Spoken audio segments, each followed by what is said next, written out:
And man, sometimes, man, you forget. That's one thing I realized. You forget who you are. You know what I'm saying? You forget like your capabilities. You forget sometimes what you accomplished and what you've done. I think that's very easy to do that at times because life is still moving, life is still busy. And for me, I don't go around really thinking about them things because I'm so busy doing so many other things. I think it's at times it's really good for people to be in your life for people to remind you of how far you done came. You know what I'm saying? To remind you how far you done came. And honestly, for me, not for how far I had came, but also too, man, God's grace in my life. You know what I'm saying? And how far He had brought me, and just the things I had to deal with. You know, because for a lot of people that don't understand, that don't know this story, I went back and I thought about this the day when I got inducted. Man, I didn't play for 3 years at my college. My Mm-hmm. first year I got hurt. My second year, I think I played one game or two games. I got hurt. And you remember this, Court. Yeah. Then my third game, my third season, excuse me, my third season, I played, 8, 9 games maybe. So Mm-hmm. I really didn't break out until my senior year. I'm talking about like ain't no red shirt. Like this, all the chips is on the table. Like your back against the wall. Uh, and you ain't got no other options right now. As far as for me, I didn't think I had no other options. And as a matter of fact, my senior year, my truck got repoed. It got picked up because the bills were getting paid. You know what I'm Yeah. saying? So like my back is against the wall. So when I thought about that, just in that year, in that small opportunity I had, being able to make the most of my opportunity, that hit me. Um, now fast forward when we get to the ceremony and being able to see other people that just say, hey man, I remember seeing you and I remember the athlete you was, the athlete and the things you did on the field, and it's great to see you and et cetera. That was cool. That was really cool to be able to take it in. But for me, man, the highlight of that was my family being able to be there. And my mama got a chance to introduce me. So they allow you to pick a person to introduce you. And I chose my mama, man, to introduce me. And I didn't know how my mom was going to do with that. That was my first time in a long time seeing her speak in front of a large crowd. And dude, she did her thing, man. Shout out to my mama, bro. It made me tear up for real. You Oh, know what I'm saying? Because she had a piece of paper and she read off the paper, but then she just transformed and talked about her child as a parent. Welcome to the Eat Cypher. Flow harder than the hands on Peter Piper. And now we would like to introduce you to your rivals. It's like Ali and Tyson. The hook miss with the liking. Show nothing, Mr. Bison. Maximus and Leonidas. You were in the booth with Titans. Goons, goblins, and Vikings. It ain't really nothing like us. yo, welcome back. I am Courtney Anderson, one half of the L.I.T Code with Edgar Jones. The podcast where the menu is short and sweet, but there's plenty for your mind to eat. We're back at y'all again with a brand new episode, man. Want to start off like we always do by thanking y'all, right, for tuning in, whether you're listening on Spotify, whether you're listening on Apple Podcasts, whether you're watching us on Facebook, checking us out on YouTube, whatever platform you're checking out. Thank y'all, because I always say it, without y'all listening, we'll just be two guys talking. We can just do that on the phone. We don't have to necessarily video chat each other. We know just what each other look like. So we doing it for a bigger purpose, and y'all are the bigger purpose. So we thank y'all for tuning in and checking us out. It's been a while, but we do have some nice episodes coming up for y'all. The episode that air before this one, y'all would have seen funny man Jonathan Harris come on and kind of give us a take on his life, you know what I'm saying, and what motivates him, what keeps him going. We want to thank him for coming on. We have some stuff coming up to where we're going to try to get y'all some live episodes in person with some very special guests. I won't really speak on who they are just yet, but we do have that coming up for y'all. So, man, it's good to be back. We appreciate y'all. Today, my compadre, Mr. Jones, is about a week removed from his Hall of Fame induction ceremony at his college, Southeast Missouri State University. in Cape Girardeau, Missouri, right? I guess they inducted 2 classes, right? So Yep. y'all's in this year's. The first class was postponed due to COVID, of course, but I read in the article that they brought the number to 119 individuals. 119 people are in y'all's Hall of Fame for a school that's been around since 1873. Y'all average about... Damn, it's been long. That 1873. That's when y'all they might as well add 10 plus and go to 1883.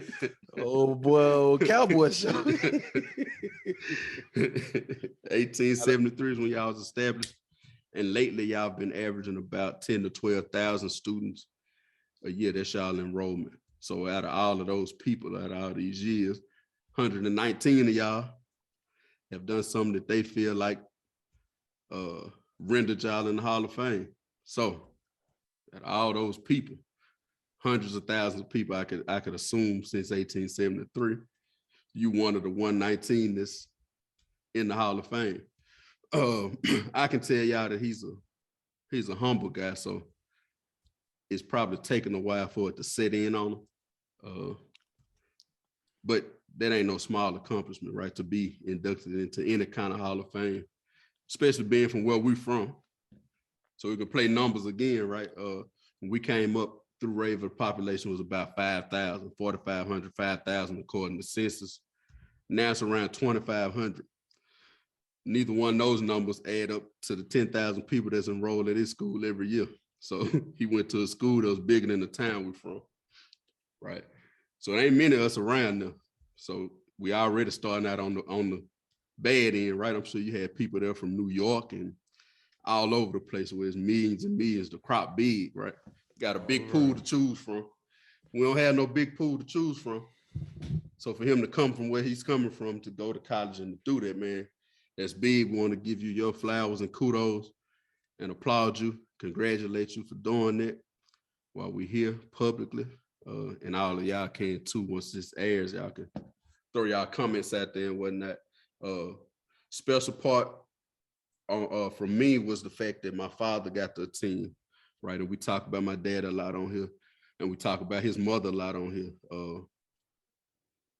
Those two people in our lives and a lot of other kids that wasn't even related to us. If you go to Raven and say Mr. Bo or Miss Willie, that means something, right? And so it wasn't an accident that he asked those two to go with him, because like we were just talking before we started recording, if we had to make our own Hall of Fame, right, those two would have a bus, definitely in mind, you know what I'm saying, sitting up towards the front. So I'll let Edgar tell y'all about his experience and about how it was more than just a award for him. But congratulations to you, man. We proud of you.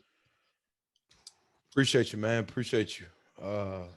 Man, thank you for breaking it down to that number. That love, I didn't even think about it like I ain't think about it like that. Yeah. Hey man, I just want to say, man, thank y'all again for checking us out and tuning in. We definitely appreciate that. Like Court said, man, this podcast would not be possible without you individuals. So thank y'all, and we appreciate y'all. This has been very, very cool. This has actually been a blessing for me and us. I'll speak on both of us for being able to, be able to give our words and our experiences, and knowing the positive impact that it's been able to have in a lot of people's lives. So thank y'all again. So, to dive into the Hall of Fame, man, I'll be honest with you. When I first got the phone call that I got inducted, I really didn't know how to take it in, to really process like what that really meant, if that makes sense. I didn't grow up in Louisiana, pushing tractor, but I attempted to push a tractor, but flipping tire tractors, and riding my bicycle, miles and miles and miles, and doing the extra workouts and coming early to the weight room and leaving late. I didn't grow up thinking about being in the Hall of Fame.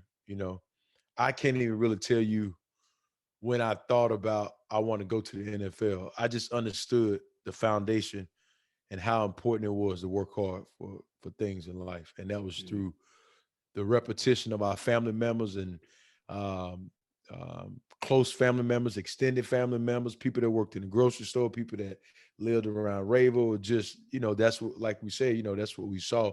So I didn't grow up thinking about the Hall of Fame. So when I got the phone call, I really didn't know how to feel about it. But the closer I got to the actual event, I kind of started to go down reminisce. I started to reminisce and go down memory lane and think about, just going back up to school, because I actually drove up to school. So I wanted to drive up to school. And I'm gonna say something about that drive. So I drove from Texas to Missouri. And that was probably about an 8.5 hour drive.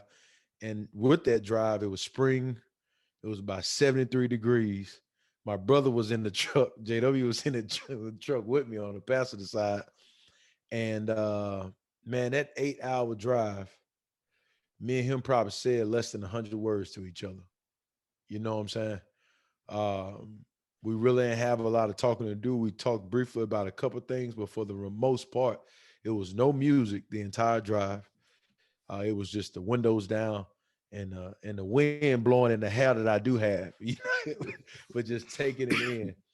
And the reason why I did that, because I do enjoy listening to my music and driving, but the reason why I did that is for me to be able to take it in and go back down memory lane and think about the times I've been up that highway, the little stops that I stopped through from, little spots in Arkansas that you stop in Memphis. And then really when you get in Missouri, before you get to Cape Girardeau, it's actually about 183 miles from Memphis to Cape. And that drive from Memphis to Cape Girardeau was just complete field. It's just nothing out there, man. So for me, I wanted to create a space, and I think it's important to create a space where you need to really silence out everything. Because to me, music sometimes can be a distraction, even if it's good music. You know what I'm saying? Like, I enjoy my blues, I enjoy my gospel. Here and there, I may enjoy some rap. You know what I'm saying? I'm kind of all over the place with my music, but sometimes I think music can really be a distraction depending on what you need to give your attention to. So for me in that moment, I needed to give my attention to what was about to take place and what was about to happen.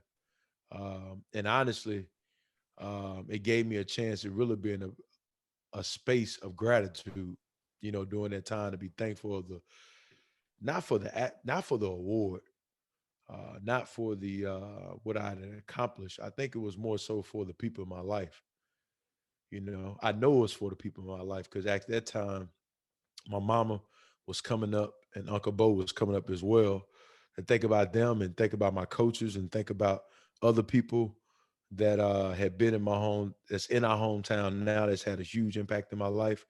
There's so many names, it's even hard to call them all out, but they know who they are, man. Whether it was just, one or two words, or giving me a ride, or feeding me, or whooping me, or getting on to my butt when I needed to be got on, like all that was needed to get me to that point that I was at that moment. And even though I didn't understand it, it was still needed. So, that drive was cool, to be able to take in where I was at in my life, what I needed to improve on, some mistakes I made, more the self-awareness. We always talk about self-awareness. For me, that 8 hours is self-awareness. Um, and like I said, to be in a place of gratitude. So once we actually got to Cape, just driving around, man, looking at the campus, looking at restaurants I ate at, looked at hotels that I stayed at. As the football team, we all stayed at a hotel the night before a home game. So being able to take that in. And I think when I really got to Cape that evening, it really hit me on how big this was.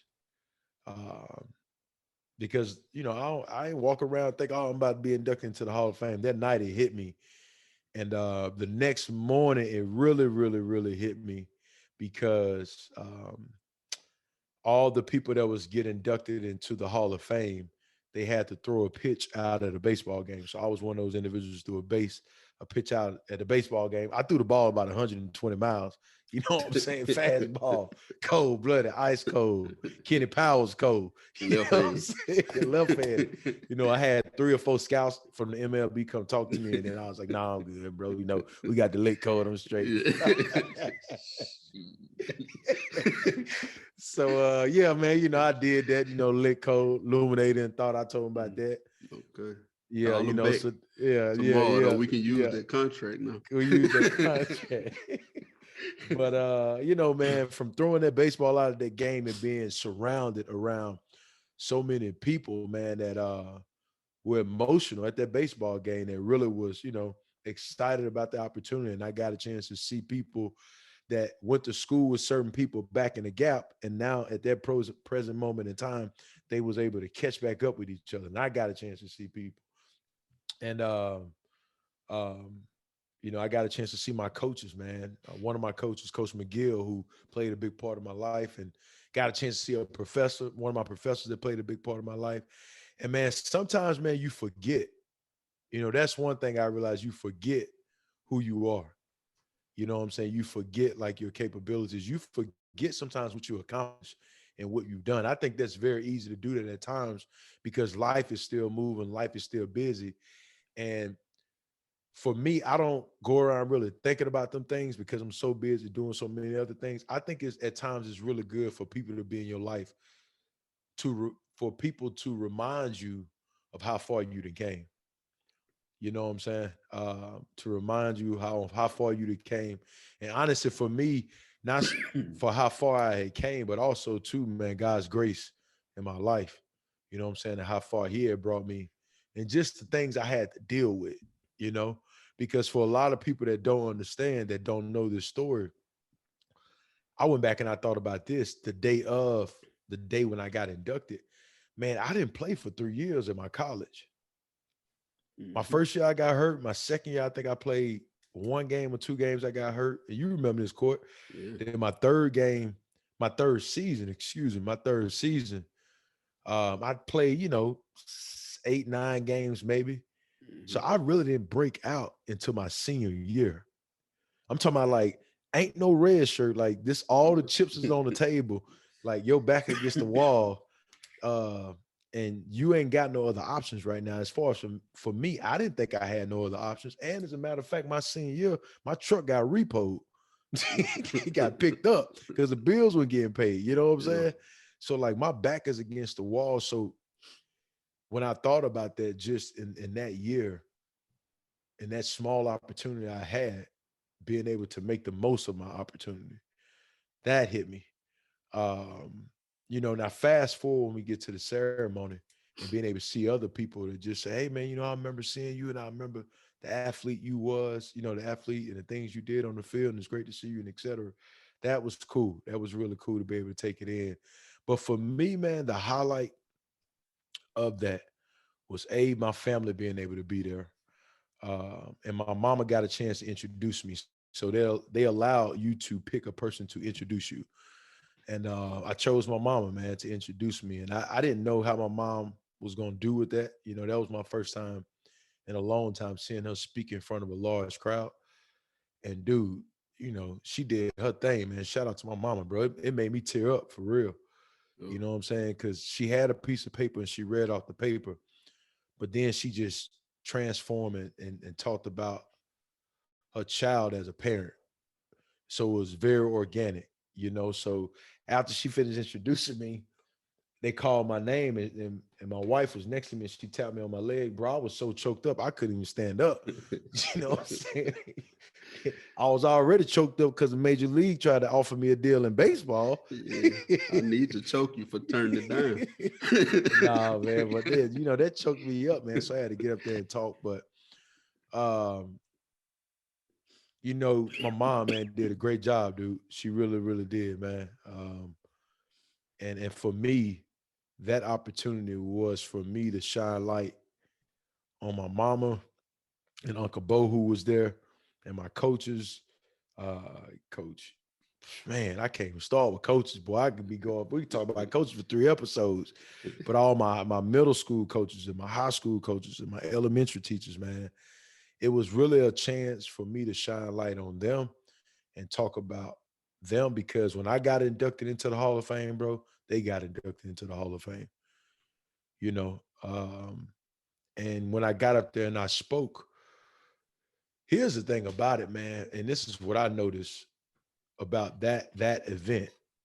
And I think this kind of correlates back to life in general, just with people, man, is that we tend to look at Hall of Fame for just the numbers and the statistics.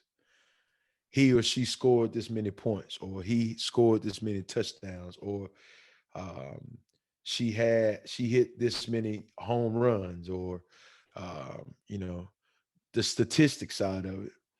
But for me, the Hall of Fame was really about integrity, about values, you know what I'm saying, about respect and how people conducted themselves and how they handled themselves and the person they was, more so off the field than what they was on the field. And when I paid attention to all the people that was getting inducted, because for each person, one person had to introduce them, and then you also had the speaker introduce them as well, to more so talk about their statistics. But whoever that athlete chose to introduce them, that person talked more about the person that they was rather than the things they accomplished.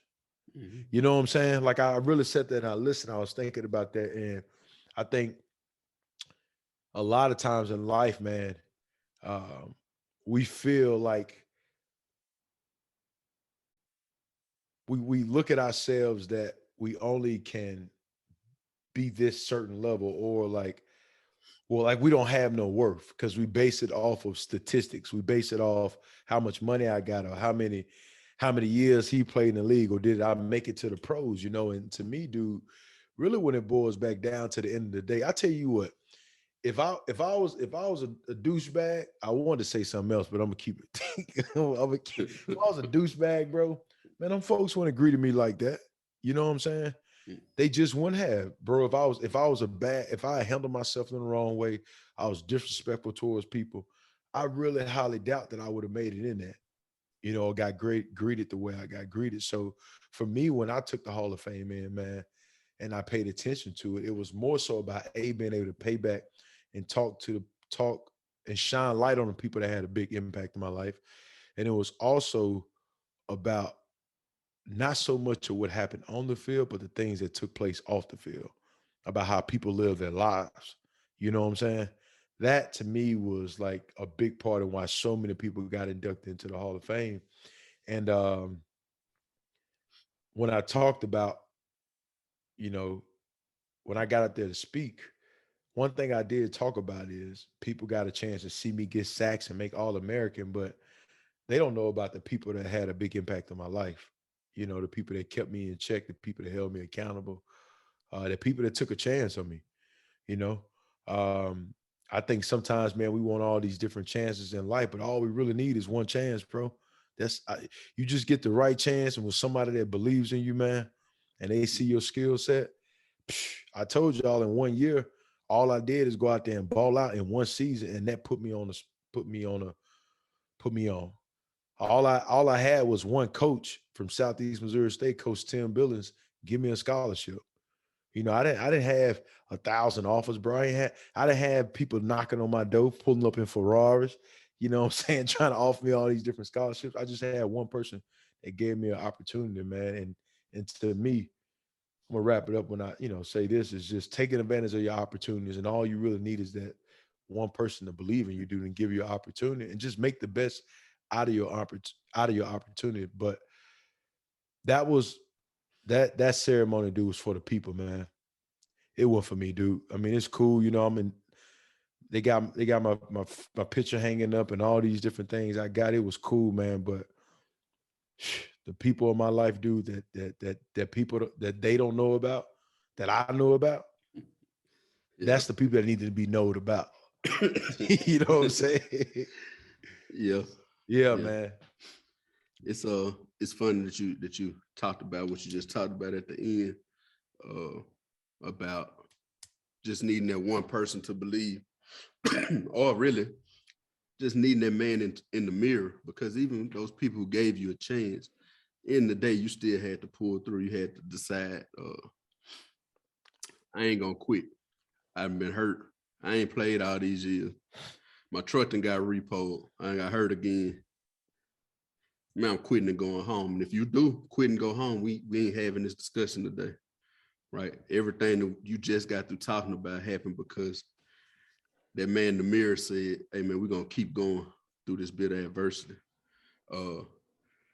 And y'all know my take on religion and everything, but I still do take things from the Bible, from all over the place. But today, my boy Raph sent me a Daily Bread excerpt, right? And it talked about what comes after accept. It's basically talking about the widow that was in 2 Kings 4 when the creditors came to the house. She didn't have no money to pay them. And she said, they was asking, what do you have in the house? She's like, I don't have nothing except this jar of oil, right?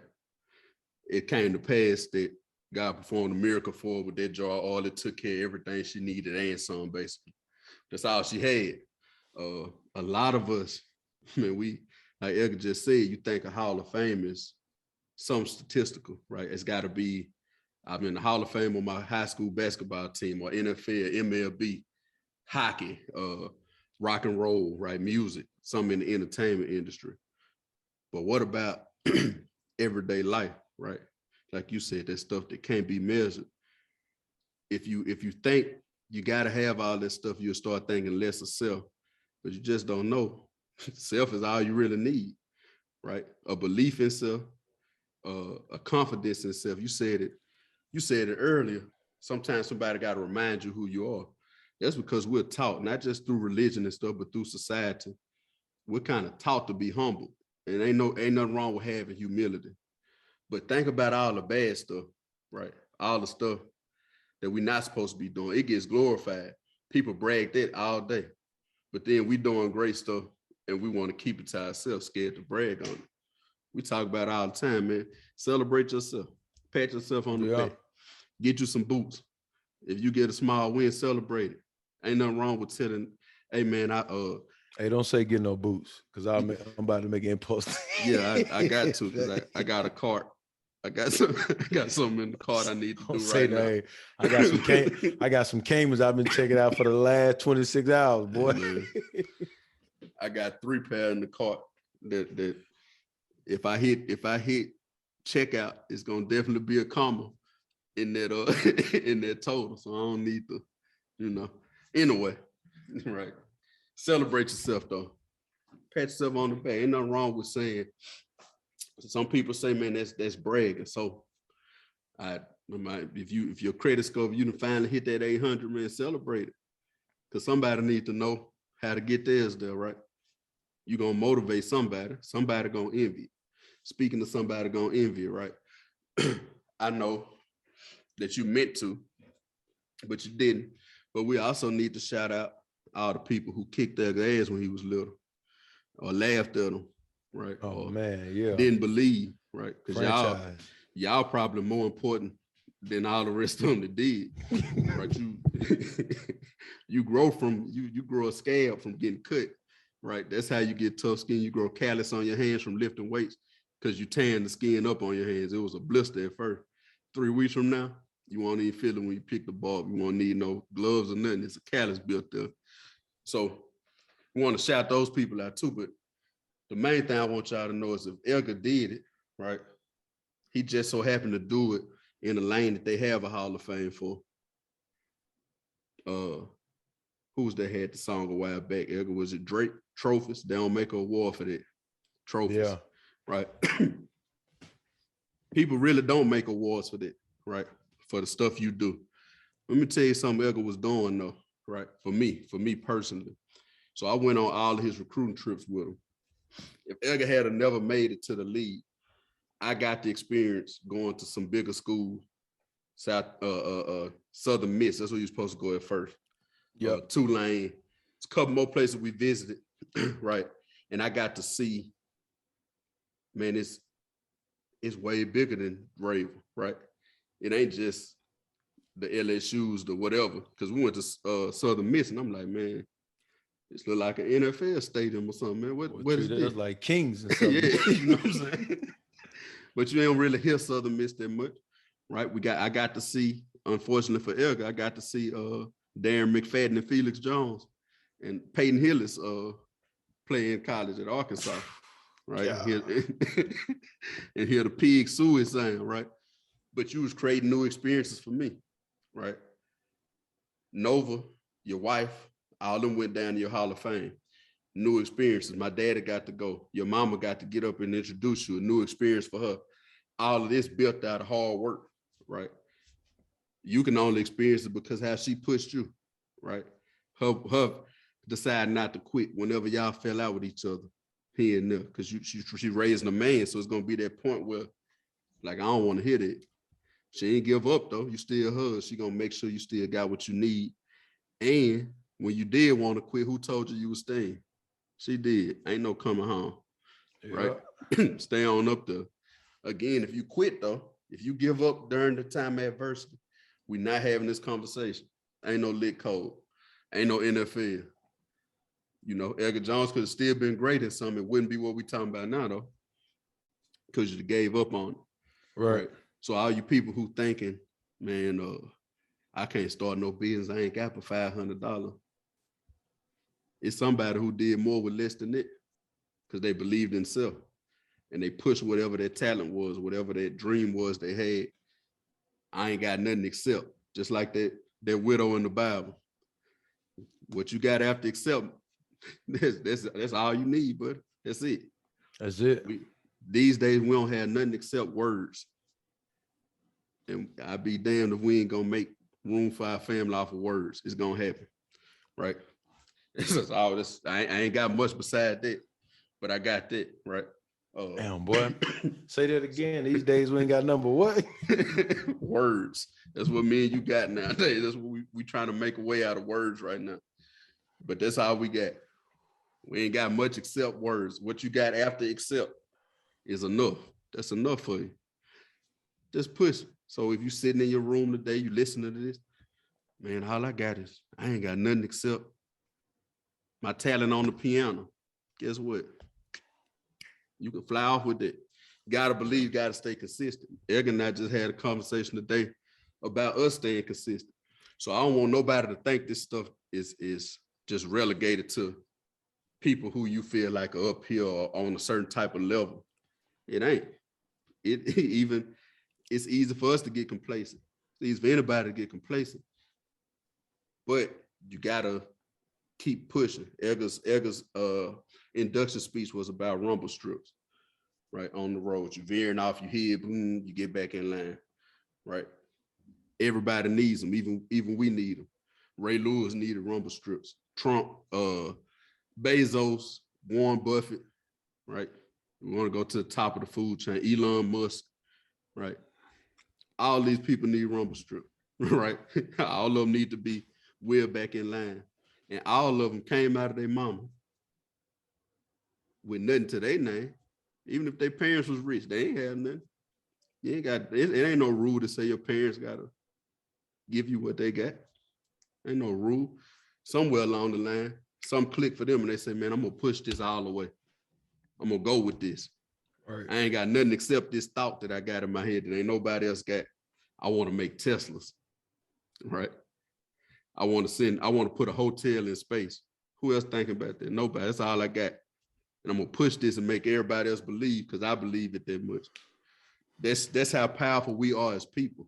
And if you are a Christian, they say we was made in God's image. You're an extension of God, right?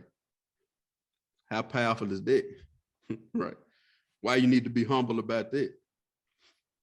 Why you need disbelief about that? If you're an extension of that, then guess what?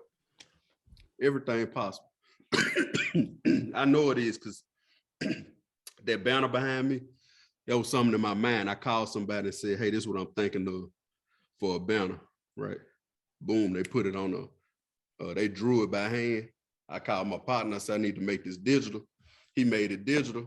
I got it digital. My wife took it, sent it to a company. They sent me that banner behind me, right? That SU logo was in somebody's mind one day. Say, hey, man, I'm gonna start a college. think I want the colors to be this, and I think I want the logo to be like that, and voila, there it is. Out of thin air, from the mind to your hands. Edgar's truck top, this hat I got on, this Timberland sign on my sleeve, all that was just an idea at one point. And somebody realized they was a magical a human being. They was a magical human being, right? And they brought it from their mind to fruition, right? That's how powerful we are, man. So all of us can live a Hall of Fame life, right? Like Edgar said, it ain't about the stats, it's about the intelligence, about what you do. Are you creating new experiences for your people? Are you making it normal? All Nova gonna know, and the little one that's coming, is that you daddy, not knowing that dad a Hall of Fame cat. So guess what? Hall of Fame type stuff gonna be normal to them. We always talk about that, cutting that time in half. That's our job, really, right? To create these experiences and make create new normals for the people coming behind us. And so if you're doing it and you're doing it the right way, then you live in the Hall of Fame life too. Make your own damn Hall of Fame, right? And then put yourself in. You can't do that. Just do it the right way.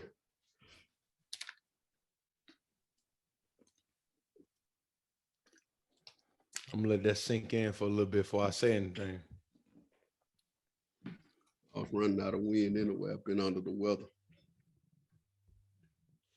No, man, that was good. I mean,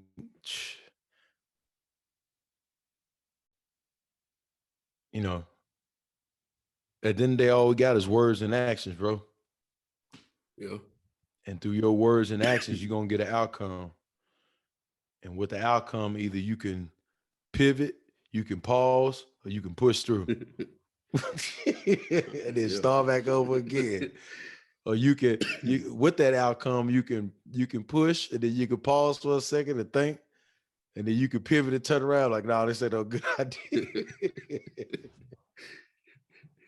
Or you can get the outcome, you can pivot right away and turn around and be like, you know what, let me pivot back around, go back in that same direction. But pause for a second, then I'm gonna push through. I'm gonna push through, man. Yeah. But at the end of the day, man, that's what you got. You know, you got your words, you got your actions. And you know, it's actually interesting, man, when you say your words, right? And just being careful and being aware of the words you're using. The words you're using to yourself, the things you're saying to yourself, and things you're saying to people, and just being conscious and aware of your actions as well, man. And it's crazy, dude, kind of going back thinking about this whole Hall of Fame thing. Man, if I trusted my feelings when I was in Cape Girardeau, bro, I probably would have made it to my second year in college. Maybe not my first year.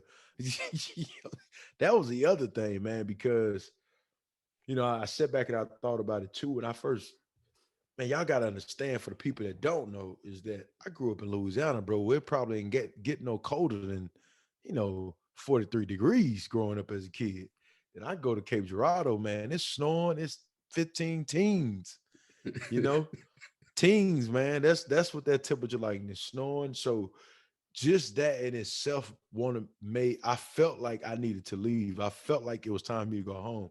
I felt like I was not going to make it. But in the back of my head, I also thought about, what was I teaching myself? And I was teaching myself to quit if I left school and went back home. That's essentially what I was doing. So, a lot of times, my feelings weren't always matching up essentially to what I was supposed to be doing. Even when we did those morning runs and when I got injured, man, year after year after year, man, I felt like it was time for me just to give up, but I didn't. So, man, it was an awesome, awesome time that weekend, dude, to be able to take in a lot of information, think about a lot, reminisce, think about the people that supported me, think about the people that told me I couldn't do it. It really was a place of, for me, man, just of gratitude. For real,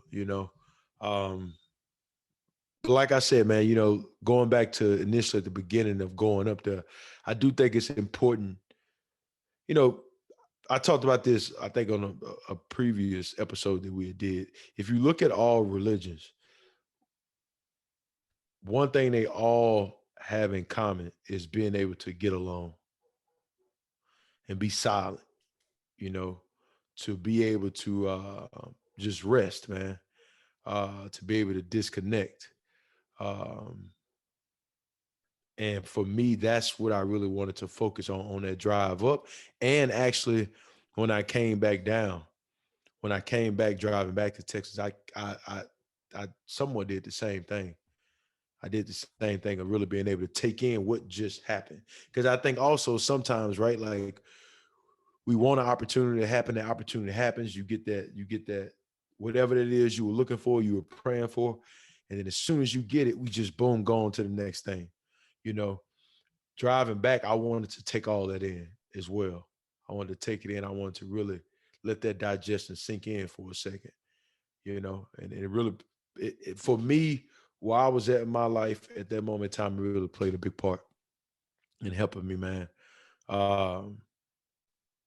So yeah, man, shout out to all the people, dude, the people that helped me. I appreciate y'all. I thank y'all. For the ones that counted me out, I thank you as well, because that gave me the motivation I needed. And it ain't nothing towards those individuals. It's just, sometimes that probably ain't had nothing to do with me. It was just what they was doing with their life. Something they personally got going on, But I needed that. I needed that energy. I needed that fuel to keep me going. So I appreciate y'all, man. I thank you. And it's when I got inducted to the Hall of Fame, bro, my family, my friends, my loved ones, the people that played a big part of my life, they got inducted as well, man. Yeah. I think the beautiful thing about it is when we doing something great or we doing anything, like you said earlier, you're really not thinking about Hall of Fame or like the end goal. You just living, right? You just being who you are, and you trying to get past what you're trying to get past. Most of the stuff we do is based on survival instincts. Basically, we just we instinctively going about our lives and trying to beat something, right? We're trying to defeat something in front of us and trying to achieve these goals and trying to do this and do that, but you're not thinking,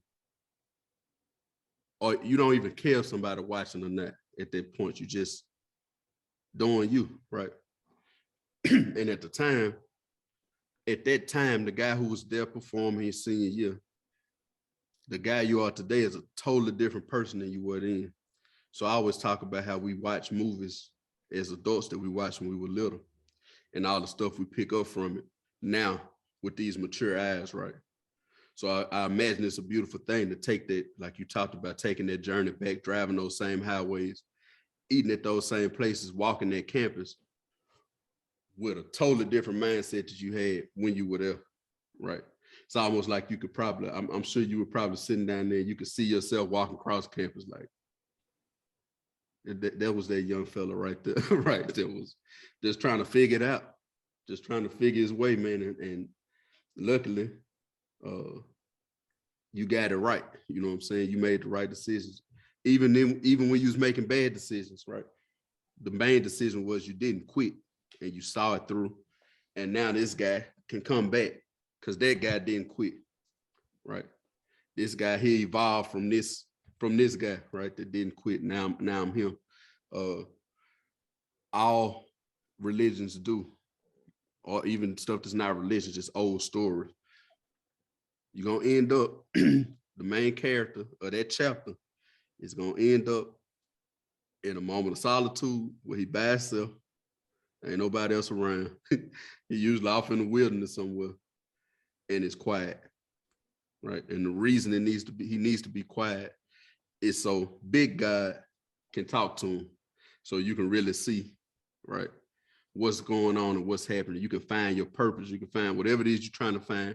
They usually have some kind of epiphany or out of body experience or spiritual experience with a higher power by being still, being quiet, being alone.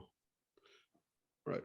I talked about on the previous episode, every day of our life, There's going to be a time when we're alone, right? It's always good to get quiet and be still, man. Even if for a little while, right? And you don't have to be in no quiet place for that to happen. We talk about the power of self, the power of the mind, power of meditating, right? You can still, I'm telling you, I do it all the time. And y'all might say, yeah, he's just talking, but really, I can steal 3-4 seconds in my head and clear a whole day's worth of stress clean out, right, before it even happened, right? When something is about to happen, something that may bother other people, don't bother me. It's because I've been able to steal away in my mind for a split second and really, really weigh out 5 years worth of consequences in a split second. Takes practice, right? It takes spending a lot of time with self, but that's usually when you figure out the most about self, right? And you really can see stuff for what it is. You get still.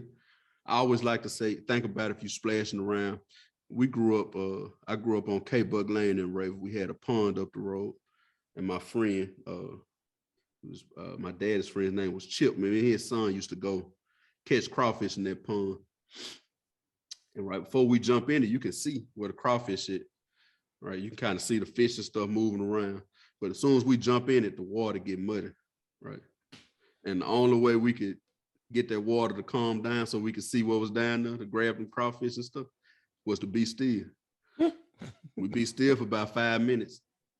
Guess what? Everything started to settle back. All that stuff we stirred up, it'll start to settle back down, and then the water get clear again, right?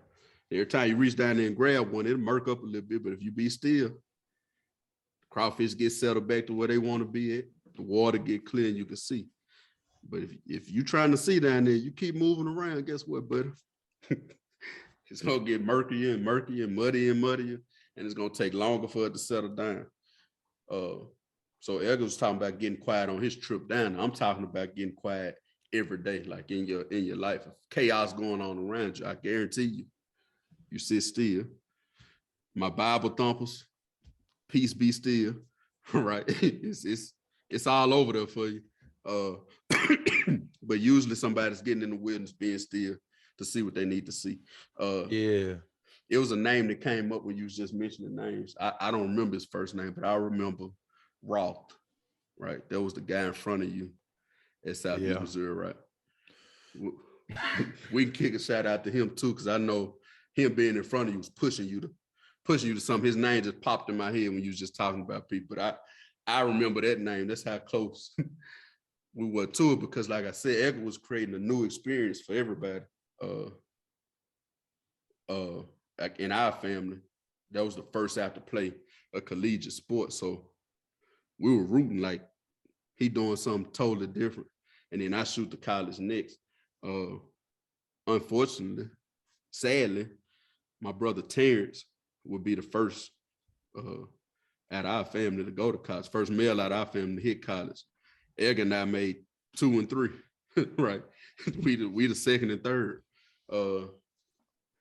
In our family, that's a big responsibility. But tightrope son, G.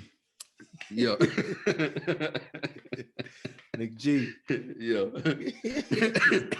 Nick, so we'll be what? 3rd and 3 and 4. 3 and 4. Don't forget tightrope, man. Nick graduated from what Nick went to? Tech, he went to Tech Diesel Mechanic at John Deere. He didn't have to go for that. Yeah. He went to the University of John Deere F250s. That's what he went to. He had already graduated from Kenneth Crawford University. That Scound Buck can tell you anything about a John Deere and F250. Yeah. But it's crazy. Our parents' children had to be the first ones to go off, and so we had to start something, and now people are coming behind us. So even in myself, Edgar do it to me all the time. Edgar, Tim Green does it to me, Hayes, because I'll get off on shouting out people who done big things, and then they'll say, well, what about you? Again, we accustomed to being humble about certain stuff, but all of us, man, everybody, all of you that's listening, right? especially if you got children or anybody that's watching you, man, little people come behind you and you trying to do the right thing and you showing them a way and you putting them in a better position to do a little better than you did, you living the Hall of Fame life. You doing your thing, because that's what it's all about, right? Edgar told you earlier, how you doing it? Are you working hard? Are you doing it with integrity, right? Or are you keeping others in mind while you doing it? Like, are you aware like that what I'm doing, somebody watching, and they're gonna try to do this behind me, and I can probably make it better for our whole family by persevering whatever I'm going through. When it get rough, I gotta keep going, right? It's millions of mamas out there and daddies that do not feel like going into work tonight, in the morning, this evening, but they know them kids gotta eat, and they go anyway. That's a Hall of Fame decision, because you making sure, like, that's pressure. You know what I'm saying? The quarterbacks, this guy they had Edgar breathing down their neck and all that. People say that's quarterback pressure. Yeah, he's playing the game. They ain't pressure for real. Pressure is how we gonna eat this week, right? That's pressure. Shaq tell the story all the time about how he was talking about how he was overcome with pressure, and his dad had cussed him out, told him to fly down there right now. He said, yes, sir. Took him on the corner, saw a homeless man out there with his family, told Shaq, now go get out and take care of them. Shaq said he did, got him a room, got to do the job with a lawn service. He did his thing with him. And he got back in, his dad had told him, now that's pressure. Like, that man didn't know how his family was going to eat, right? You talking about this pressure because you in the playoffs and they want you to score 30 points, right? So Edgar's stuff is a big, huge accomplishment, right? What he did in college through athletics, big. What he did in the NFL, big. But more importantly than all that, he been living the Hall of Fame life. And this the thing about it. All of that ain't pretty. There's some ugly stuff in that Hall of Fame life. That's what make it Hall of Fame stuff. He had to overcome a lot of ugly stuff and still come out on top at the end. So don't get discouraged because part of your life ugly, right? That's part of being a Hall of Fame. Can you overcome this adversity? That's part of it, right? It's easy story is cool, but when you got a story, man, to take you on a roller coaster, them the ones you be into, right? They call that a suspense movie, right? They keep you on the edge of your seat the whole time because it's, you know what I'm saying? Those are stories, and that's how life is. I like those type of stories better than somebody who just had it good the whole time, right? I want to know the ugly part. Somebody tell you it was good the whole way through, they probably lying. It's some ugly in there.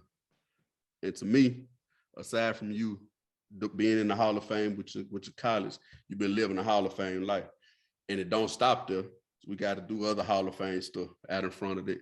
So we want to take it in and congratulate you, but I want everybody to know y'all can live a Hall of Fame life too. I appreciate it, man. I'll say this, we wrap it up. Everybody pay attention to the bridge, but they ain't thinking about the pillars. Yeah. That's it, man. Yeah. Talk about how nice the bridge is, bro. But there's some pillars underneath, man, that people ain't paying attention to. And them pillars is dirty, got bird shit on them. Damn, they got bird crap on them, flight is yeah. They see the bridge, but they don't think about the pillars, man. Even if they pay attention to the pillars, it's part of the pillars under the water they ain't paying attention to. They ain't paying attention to, man. So I want to talk about the pillars of my life, man. Yeah. That's it. And it takes more than one to keep the bridge up. Got to be balanced. To distribute the weight. Yep. Better shut up. Hey, this is the L.I.T Code, man. We out.